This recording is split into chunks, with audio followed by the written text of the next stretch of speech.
In the summer of 1943, the Pacific War had become a battle not only of armies and fleets, but of fuel. Every tank that moved, every ship that sailed, and every aircraft that took off depended on oil. And much of that oil was coming from one place the Allies could not reach, the refineries at Balikpapan on the eastern coast of Borneo. To the Japanese war machine, Balikpapan was more than just an oil field. It was a lifeline. Massive refineries there processed crude oil into aviation fuel, diesel, and lubricants that powered Japan's expanding empire. Tankers carried this fuel north to supply fleets and air bases across Southeast Asia and the Pacific. Without Balikpapan, Japan's ability to wage modern war would shrink dramatically. But geography was protecting it. Balikpapan sat thousands of miles from the nearest Allied airfields capable of launching heavy bombers. Between those bases and the target stretched enormous distances of open ocean, tropical storms, and empty skies. Even the most advanced Allied bombers struggled to reach it. At the center of this dilemma was the consolidated B-24 Liberator, one of the most important heavy bombers of the war. The aircraft had been designed to carry heavy bomb loads over long distances while defending itself with multiple machine gun turrets and armor plating. It was powerful, rugged, and versatile, but all of that protection came with a cost: weight. A fully equipped B-24 carried defensive guns in its nose, tail, top, and belly turrets. Armor protected the crew. Ammunition boxes filled the fuselage. Bombs hung in the bomb bay. All of this made the Liberator a formidable aircraft in combat, but it also meant the plane consumed enormous amounts of fuel. For missions over Europe, this wasn't a major problem. Bases were relatively close to targets. But in the Pacific, distance ruled everything. When Allied planners first studied the possibility of striking Balikpapan, they quickly ran the numbers. A standard B-24, carrying its usual load of guns, armor, crew equipment, and bombs, simply did not have the range to fly to the target and return safely. Fuel calculations told a brutal story. A bomber would need to travel well over 1,000 miles across open ocean, bomb the refineries, and then fly the same distance back to its base. Even small miscalculations, unexpected winds, navigation errors, or minor mechanical problems could leave a crew stranded over endless water with empty fuel tanks. In war planning rooms, officers spread maps across tables and ran the calculations again and again. Each time, the conclusion was the same: the distance was too great. Some proposed staging bases closer to Borneo, but suitable islands were limited and often within range of Japanese forces. Others suggested using smaller aircraft, but they lacked the bomb load needed to seriously damage the refineries.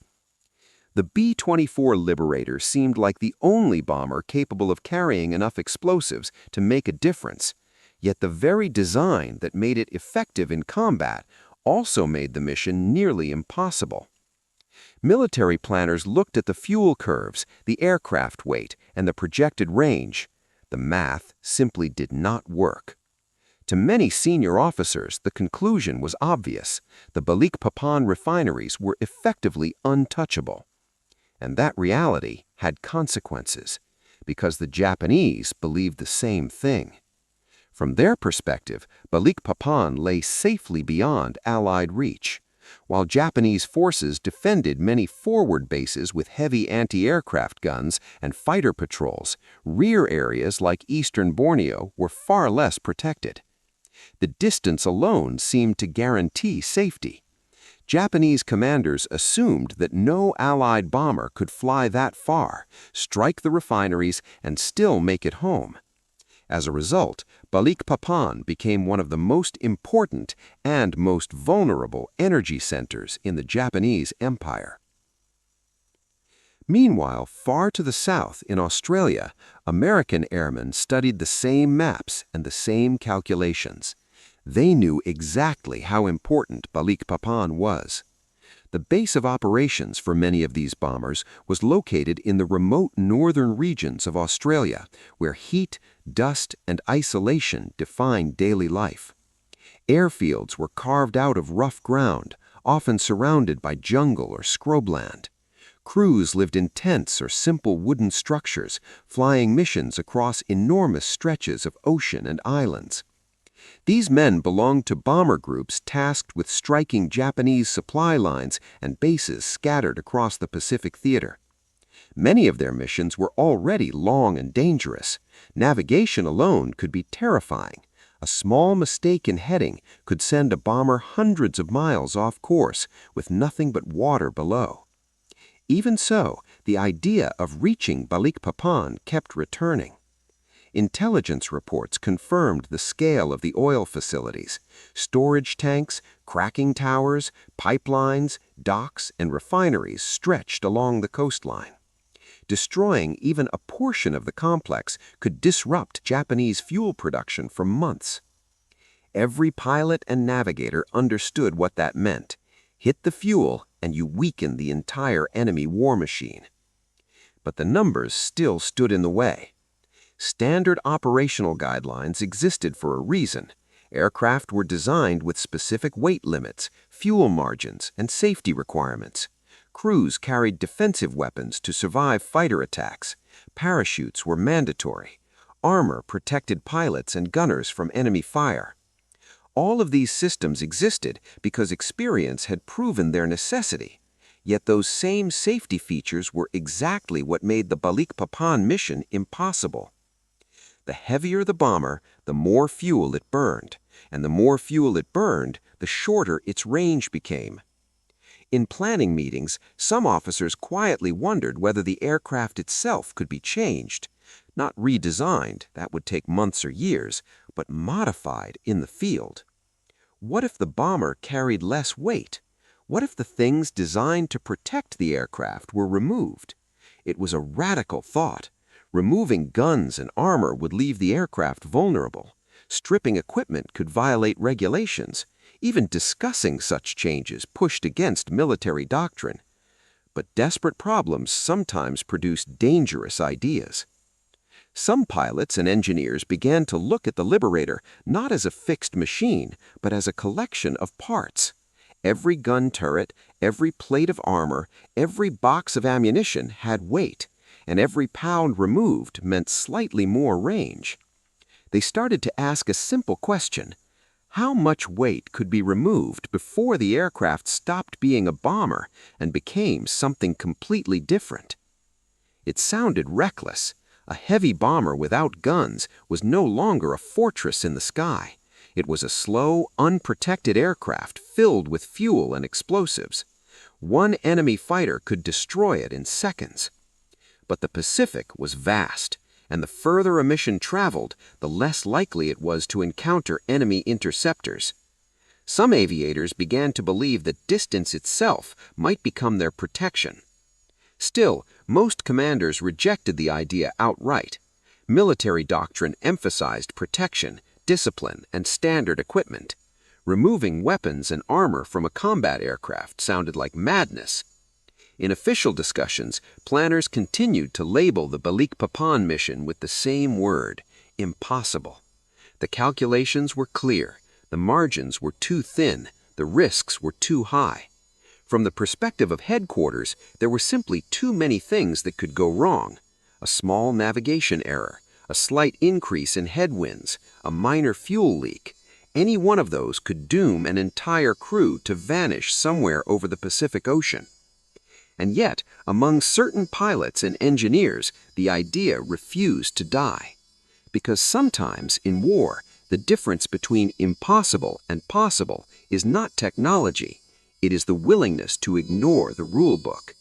And somewhere in the hot, dusty airfields of the Pacific Theater, a small group of aviators began to wonder if the Liberator could be transformed into something completely different. Not a heavily armed flying fortress, but a stripped-down aircraft built for one purpose only: distance. In the humid heat of remote Pacific airfields, the idea began quietly. No official proposal, no written orders, just conversations between pilots, navigators, and mechanics who had spent long nights staring at fuel gauges and range charts. The same numbers that convinced headquarters the mission was impossible were now being studied from a different angle. If the distance to Balikpapan could not change, then the airplane would have to. The aircraft in question was the B-24 Liberator, a machine built for war in the most literal sense. It carried machine guns in multiple turrets, armor plating to protect the crew, thousands of rounds of ammunition, radios, emergency equipment, and everything needed to survive combat in hostile skies. Each piece served a purpose. Each piece had been added after someone, somewhere, learned the hard way that it was necessary. But every single one of those pieces also had weight. Weight meant fuel consumption.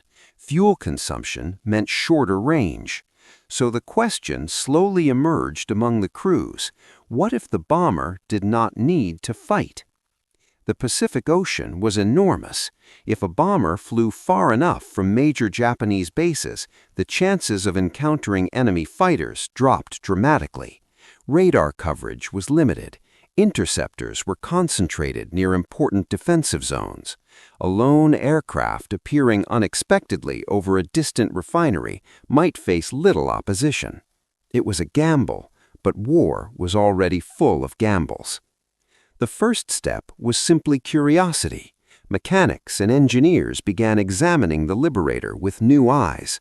They walked around the aircraft with clipboards, calculating the weight of individual components: a turret here, a plate of armor there, ammunition belts stacked inside the fuselage. Individually, none of these items seemed significant. Together, they were hundreds, sometimes thousands of pounds. Someone eventually ran a rough calculation. If enough weight could be removed, the aircraft might carry additional fuel instead. More fuel meant more range. More range meant the distant refineries of Balikpapan might no longer be unreachable. The idea sounded almost ridiculous at first. A heavy bomber stripped of its defensive guns was not really a bomber anymore. It was a flying fuel tank carrying explosives. One lucky burst from an enemy fighter could tear it apart. Even anti-aircraft fire would become far more dangerous without armor protecting the crew. But the numbers were intriguing. A lighter aircraft burned less fuel per mile. If several thousand pounds could be removed, the difference in range might be dramatic. Suddenly, the mission that had been labeled mathematically impossible began to look slightly less impossible. The first unofficial discussions started among air crews themselves. Pilots talked with their flight engineers. Engineers talked with ground mechanics. Navigators studied the maps again, calculating routes across the vast Pacific. They knew the distance to Balikpapan was still terrifyingly long. Even a modified bomber would be operating on the very edge of its limits. There would be no room for mistakes. But the possibility was there. Eventually, the idea reached higher levels of command, and that was where the trouble began. To senior officers responsible for dozens of aircraft and hundreds of lives, the proposal sounded reckless. Removing defensive guns from a combat bomber violated basic principles of air warfare. Regulations existed for a reason. Those rules had been written after years of combat experience, and ignoring them could cost lives. Generals and planners quickly listed the dangers. Without turrets, the aircraft would be defenseless against fighters. Without armor, even light anti-aircraft fire could wound or kill the crew. If the aircraft encountered enemy patrols, it would have no way to fight back. And perhaps most concerning of all, stripping equipment could affect the aircraft's structural balance. Bombers were designed carefully. Changing their weight distribution might create dangerous flight characteristics. To many commanders, the conclusion was simple. The idea was too dangerous. In official discussions, the plan was dismissed. Orders emphasized maintaining standard equipment and procedures. Crews were reminded that the Liberator was designed the way it was for a reason. But ideas are difficult to eliminate once people begin to believe in them. Among the aviators who had studied the numbers themselves, curiosity was turning into determination. They understood the risks, but they also understood the opportunity. The Balikpapan refineries were one of the most valuable targets in the Pacific. If those facilities could be damaged or destroyed, the impact on Japanese fuel supplies could be enormous, and no one else seemed willing to try. So the discussions continued, sometimes quietly, sometimes openly among trusted crews. Mechanics began experimenting with ways to remove equipment without permanently altering the aircraft. Turrets could be taken out, ammunition boxes could be removed, even some armor plates could be detached to reduce weight. Every modification was carefully measured, a few hundred pounds here, another few hundred there.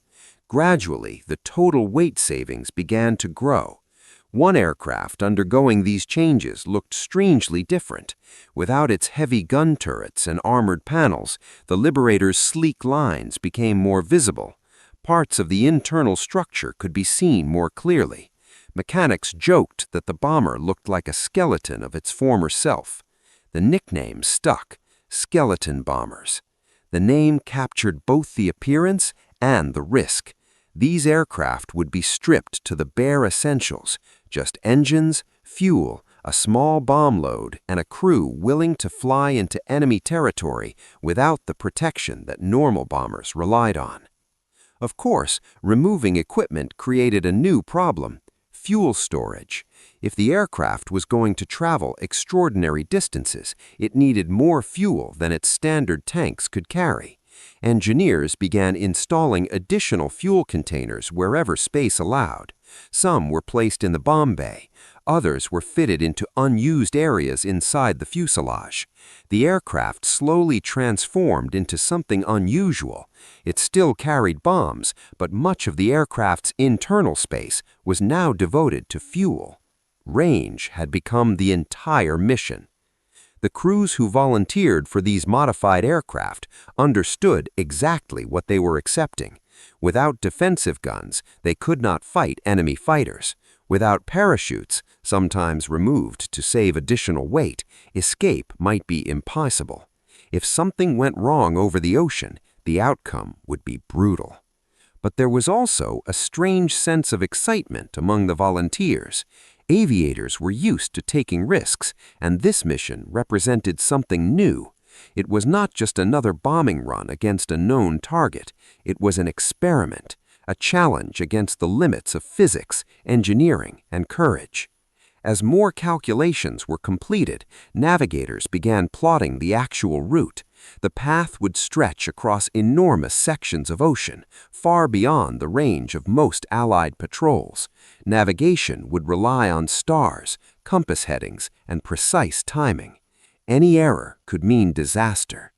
Yet when the final range estimates were calculated for the stripped-down aircraft, the numbers produced something that had not appeared before: possibility. The margins were still frighteningly thin. A strong headwind could still doom the mission. Engine problems would be catastrophic. Fuel consumption would need to be monitored with absolute precision.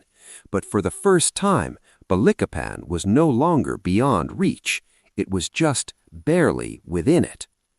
When word spread among certain crews that the modified Liberators might actually make the journey, volunteers appeared quickly. Some were motivated by the challenge, others by the chance to strike a critical blow against the Japanese war machine, and some simply wanted to prove that the impossible label was wrong.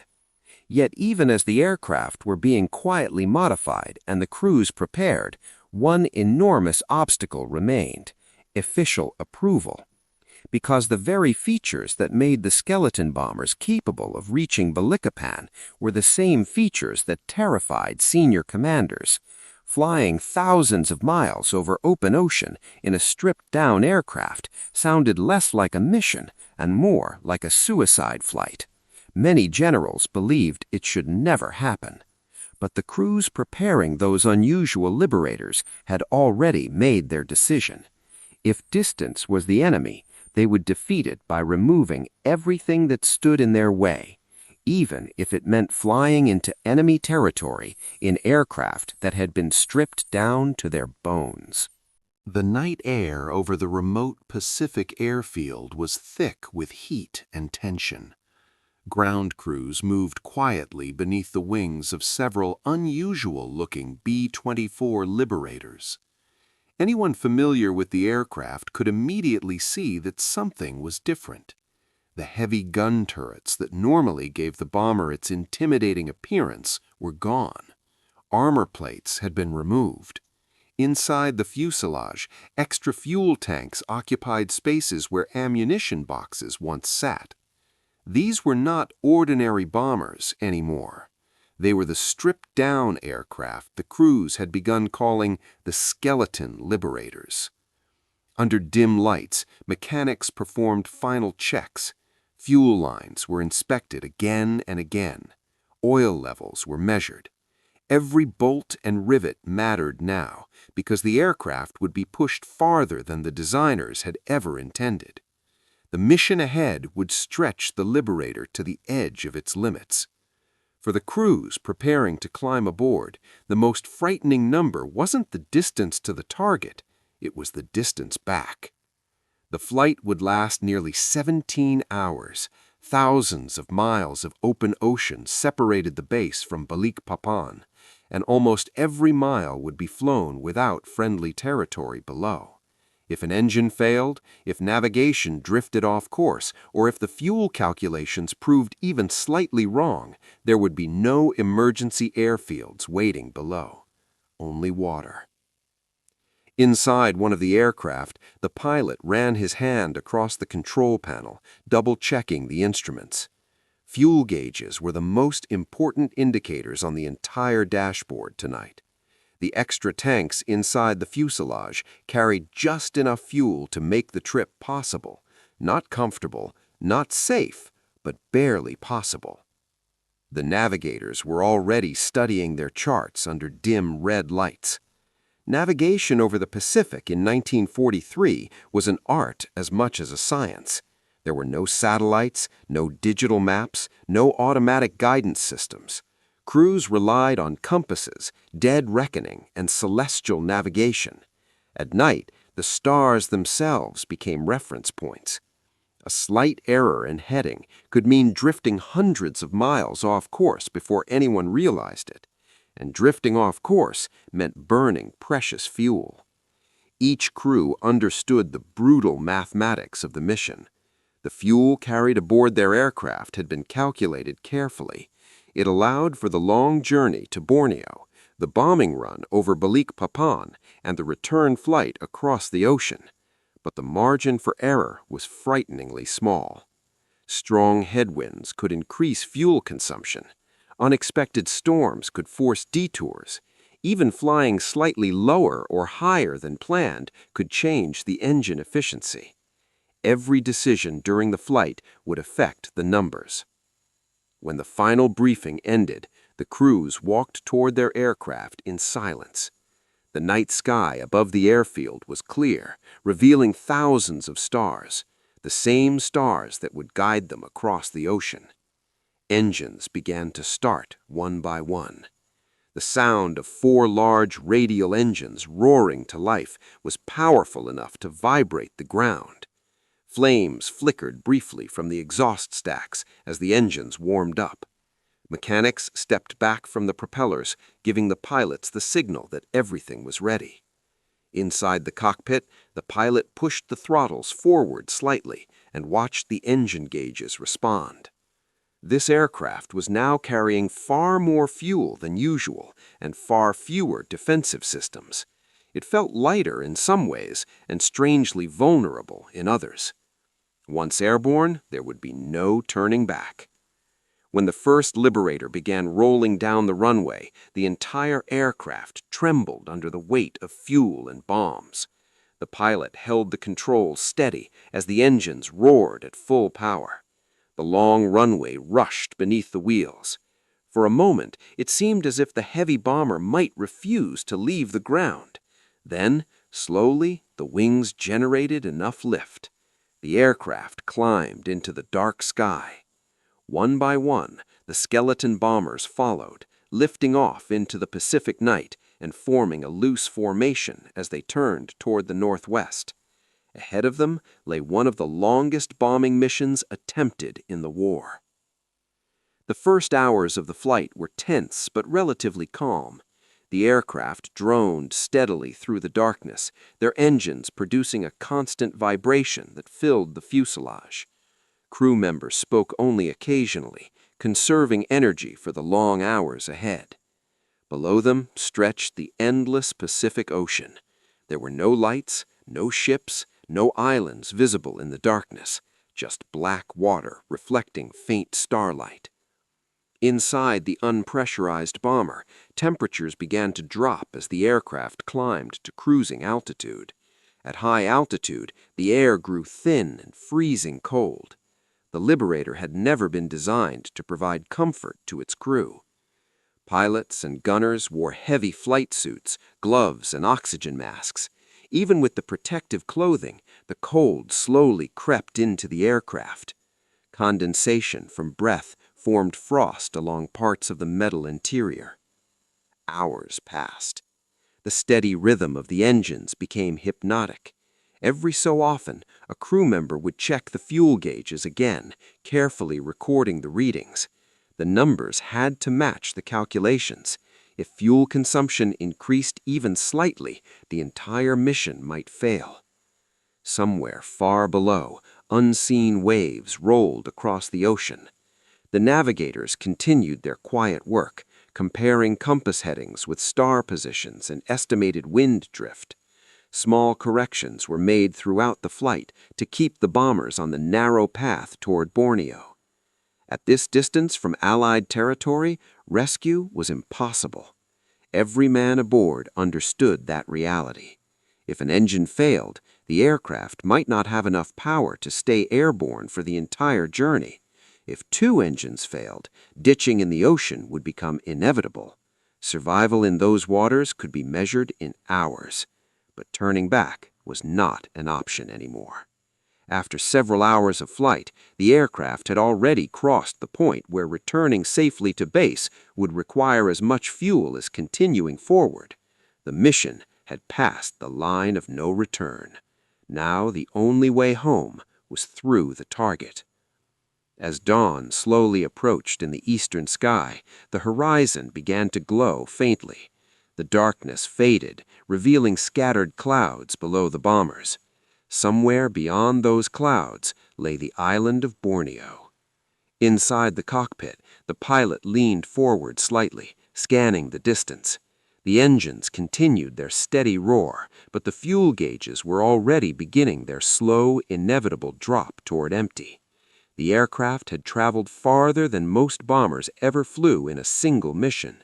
Yet the most dangerous part of the flight was still ahead, because somewhere in the distance, hidden along the coastline of Borneo, stood the massive oil refineries of Balikpapan, and in just a few more hours, the stripped-down skeleton bombers would attempt something no one had ever tried before. They would attack it. As the long night flight gave way to the pale light of morning, the crews of the stripped-down Liberators began to sense that the most dangerous phase of the mission was approaching. After hours of flying over nothing but open ocean, the navigators were now scanning their charts more frequently, checking headings, wind drift, and time calculations. According to their estimates, the coast of Borneo should soon appear somewhere ahead. Inside the cockpit, the pilot leaned slightly forward, peering through the glass nose toward the distant horizon. The engines had been running steadily for hours, and the aircraft felt strangely light without the heavy gun turrets and armor that normally defined a B-24. Yet the aircraft also felt exposed. Everyone aboard understood that if enemy fighters appeared now, the bomber had almost no way to defend itself. but the sky remained empty. As the sun slowly rose behind them, the dark blue horizon ahead began to change. A thin line of land finally appeared in the distance, faint at first, then gradually clearer. The island of Borneo was emerging from the morning haze. After nearly 10 hours of flying, they had reached enemy territory. The navigators quickly confirmed their position. The coastline matched their charts, and the aircraft were on the correct approach path toward Balikpapan. Far below, dense tropical forests stretched across the land like an endless green carpet, broken only by rivers and small clearings. For a moment, the view looked peaceful. But everyone aboard knew that somewhere along that coastline lay one of the most important industrial complexes in the Japanese war effort. Balikpapan. The refineries there processed enormous quantities of oil every day. Towers, pipelines, cracking units, and storage tanks formed a vast industrial network along the shore. Tankers loaded with fuel regularly departed from the harbor, carrying the lifeblood of Japan's military across the Pacific. Destroying those refineries could cripple supply lines that supported fleets, aircraft, and armored units throughout the region. As the bombers continued inland toward the target area, tension inside the aircraft grew. Crew members moved quietly into their assigned positions. Bombardiers began preparing their sights, checking the release mechanisms, and confirming the bomb load. Despite the extreme range of the mission, each aircraft still carried enough explosives to cause serious damage if the bombs were placed accurately. The biggest question now was whether the Japanese would be ready for them. Because of the enormous distance from Allied bases, Japanese commanders had never expected heavy bombers to appear over Balikpapan. The refineries were protected by some anti-aircraft defenses, but they were not defended with the same intensity as forward bases closer to the front lines. Distance itself had always been considered the main defense. But on this morning, distance had been defeated. As the liberators approached the refinery complex, the first signs of human activity became visible below. Roads cut through the jungle toward the coast. Small buildings clustered near the harbor. And then, rising above everything else, the tall industrial structures of the refinery came into view. Metal towers, thick pipelines, massive storage tanks filled with fuel. From the air, the entire complex looked like a maze of steel and machinery spread along the shoreline. Inside the bomber, the bombardier called out distances and headings, guiding the pilot toward the precise point where the bombs would be released. The aircraft began to level out, stabilizing its altitude for the bombing run. At that moment, the mission became terrifyingly simple. Fly straight, hold altitude, release the bombs. The problem was, flying straight over an enemy target also made the bomber an easy target for anti-aircraft guns. Within moments, dark bursts began appearing in the sky around the aircraft. Japanese gunners had spotted the approaching bombers. Anti-aircraft shells exploded in black clouds around the liberators, sending fragments of metal tearing through the air. Without armor plating protecting the fuselage, even small fragments could damage engines or injure crew members. Inside the aircraft, the explosions sounded like heavy hammer blows striking the metal skin. But the pilots kept their course steady. Turning or diving during the bombing run could ruin the accuracy of the attack. The aircraft had to hold its path until the bombardier released the bombs. Seconds stretched into what felt like minutes. The bombardier stared through his sight, aligning the target structures inside the crosshairs. Below him, the refinery complex grew larger with every passing moment.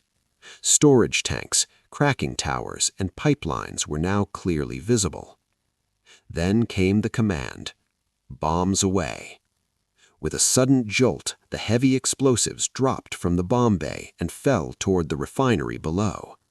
Freed of their weight, the aircraft immediately felt lighter. But the crew had no time to celebrate. Within seconds, massive explosions erupted across the industrial complex. Bombs struck storage tanks filled with oil and fuel. Fireballs shot into the air as burning petroleum instantly ignited. Thick black smoke began rising rapidly from multiple impact points. One explosion triggered another. Fuel tanks ruptured, pipelines burst, and flames spread across sections of the refinery. Workers on the ground scrambled for cover as the once orderly industrial landscape turned into chaos. From the air, the entire refinery seemed to erupt in fire. Columns of smoke climbed thousands of feet into the sky, visible from miles away. Inside the bomber, crew members turned to look through side windows at the destruction unfolding below. For a moment, disbelief filled the aircraft. They had actually reached the target. The place that planners had once declared impossible to bomb was now burning. But the mission was far from over. The bombers immediately turned away from the target area, beginning the long escape flight back across the ocean. Japanese anti-aircraft guns continued firing as the aircraft moved away, though the explosions gradually faded behind them. No enemy fighters appeared. Perhaps the Japanese had been too surprised. Perhaps the distance had delayed their response. Or perhaps the defenders simply could not believe that Allied bombers had traveled so far. Whatever the reason, the skeleton liberators had managed to strike the refinery and escape the worst of the defenses. Yet the most dangerous part of the mission was still ahead: the return flight. Because after nearly 11 hours in the air, the fuel gauges were already dropping toward critical levels. And the crews now faced thousands of miles of ocean with tanks that were slowly running dry. As the burning refineries of Balikpapan faded behind them, the crews of the stripped-down liberators turned their aircraft back toward the vast emptiness of the Pacific Ocean. For a brief moment, there was a sense of disbelief inside the bombers. The target that planners had once declared unreachable was now behind them, engulfed in fire and thick black smoke. But the mission was only half complete. The long journey home had just begun. Inside the cockpit, the pilot glanced at the fuel gauges again. The needles were already lower than anyone liked to see. Hours of flying across open ocean had drained a significant portion of the aircraft's fuel supply, and the bombing run itself had required additional engine power. Now the calculations became brutally simple: distance remaining, fuel remaining, and nothing in between. The aircraft settled into a steady heading away from Borneo, gradually climbing back to cruising altitude. Below them, the coastline disappeared, replaced once again by endless stretches of dark blue water. The Pacific Ocean offered no emergency landing strips, no friendly harbors, and no second chances.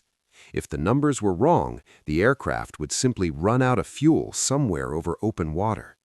Inside the fuselage, the crew had little to do except monitor instruments and wait. The constant roar of the engines filled the aircraft with a deep vibration that had become almost hypnotic after so many hours in the air. Every few minutes, someone checked the fuel gauges again. The readings were carefully written down and compared with the flight plan calculations. The navigators performed their own quiet math, estimating how far the aircraft could still travel at the current fuel consumption rate. So far, the numbers were close, but the margins were shrinking.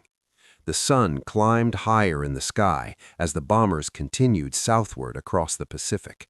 The bright daylight revealed scattered clouds drifting below the aircraft, casting slow-moving shadows on the ocean's surface. For long stretches of time, nothing happened. The engines droned steadily, the aircraft vibrated, the fuel gauges continued their slow descent. Fatigue began creeping into the crew. Many of the men had been awake for far longer than usual, and the physical strain of flying at high altitude in freezing temperatures was beginning to take its toll. Even inside heavy flight gear, the cold air of the upper atmosphere slowly drained energy from the body. Yet no one could afford to relax. Every crew member understood that the most dangerous moment of the entire mission might come at the very end. Running out of fuel even a few dozen miles short of the base would force the aircraft to ditch into the ocean. Survival in those waters would depend on luck. As the hours passed, small concerns began to grow inside the cockpit. Slight headwinds were pushing against the aircraft, increasing fuel consumption slightly more than the original calculations had predicted. It wasn't catastrophic, but it was enough to make the navigators uneasy. The pilot adjusted engine settings carefully, trying to maintain the most efficient speed possible. Flying too fast would burn extra fuel. Flying too slow could risk engine strain and reduce stability. It was a delicate balance. At one point, a crew member transferred fuel from one internal tank to another, making sure the engines were drawing evenly from the remaining supply. The improvised fuel system installed inside the aircraft had worked well so far, but everyone knew that a leak or mechanical failure now would be disastrous. Meanwhile, far behind them, the fires at Balikpapan continued to burn. Japanese observers watching the destruction must have struggled to understand what had happened. Heavy bombers had appeared from a direction that should have been unreachable. Their refineries, once protected by distance alone, had been struck without warning. The psychological effect would spread quickly through Japanese command structures. If Balikpapan could be bombed, then nowhere in the Pacific rear areas was truly safe anymore. Back in the air, the skeleton bombers continued their long return journey. The sun gradually began moving toward the western horizon, signaling that the aircraft had been flying for most of the day. Fuel gauges were now approaching dangerously low levels. Inside the cockpit, the tension became impossible to ignore. Conversations grew shorter. Eyes moved repeatedly between the horizon and the instrument panel. Every man aboard understood the same thought. They were cutting it close. Finally, after what felt like an endless stretch of ocean, the navigator spotted something in the distance: land.